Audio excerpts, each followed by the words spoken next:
Hey guys, today I'll show you the popping sound tutorial. It sounds like this.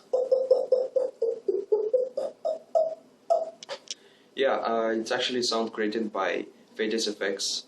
He uses it in this beat.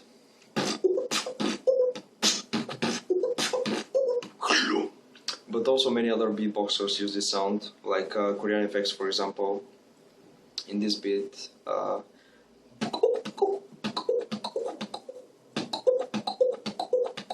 yeah.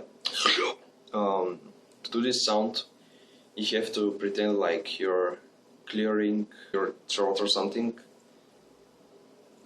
like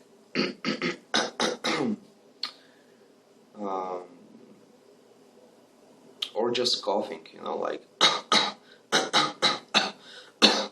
yeah.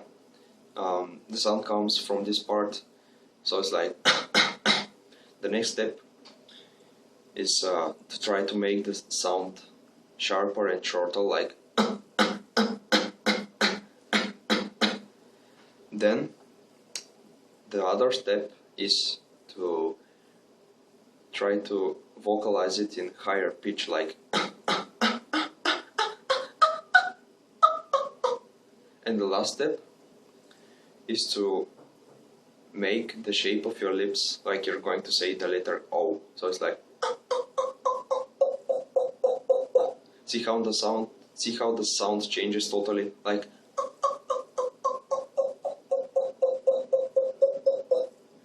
yeah, that's actually the tutorial.